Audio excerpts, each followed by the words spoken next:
Российские политики и спортивные чиновники назвали несправедливым решение ВАДА отстранить Россию от крупных международных соревнований и пообещали бороться за права российских атлетов. Ситуацию осветит мой коллега Артем Сторонов. Российские спортивные организации должны обжаловать решение ВАДА об отстранении России на 4 года от всех крупных международных соревнований. Об этом в понедельник заявил премьер-министр Дмитрий Медведев. Все решения повторяются, и зачастую в отношении спортсменов, которые так или иначе уже были наказаны, не говоря уже о других моментах, конечно, наводит на мысль, что это продолжение вот этой антироссийской истерии, которая приобрела уже хроническую форму.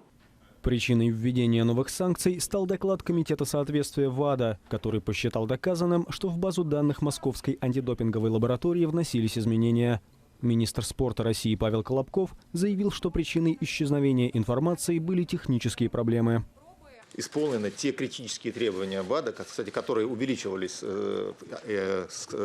каждый раз в рамках дорожной карты, принимались новые решения, истребовались новые документы каждый раз. Если оглядываясь назад, я скажу, что точно мы сделали все возможное и все необходимое, и все, что от нас зависит, для того, чтобы эта ситуация закончилась к всеобщему и благу. Россияне ближайшие 4 года не смогут выступать на турнирах под национальным флагом. Однако чистые спортсмены получат возможность участвовать под нейтральным.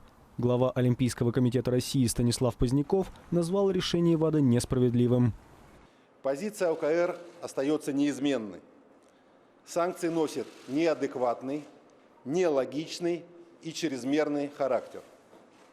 Убеждены, что на Олимпийские игры в Токио российские спортсмены должны поехать в составе команды, которую сформирует Национальный олимпийский комитет, как это записано в Олимпийской хартии.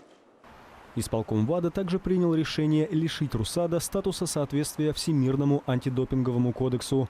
Глава российского агентства Юрий Ганус прокомментировал ситуацию следующим образом.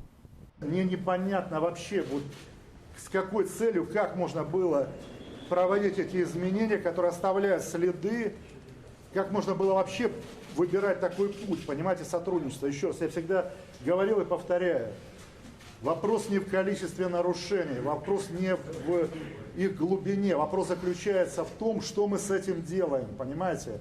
И я понимаю, наверное, быстрее всего, что в том числе вот это связано еще, знаете, как с попыткой выхода из порочного круга. Когда, защищая ошибки прошлого, допускается новое, да? Теперь РУСАДА в течение 10 дней должно принять решение о том, согласно ли оно с санкциями ВАДА. На их обжалование у России есть 21 день.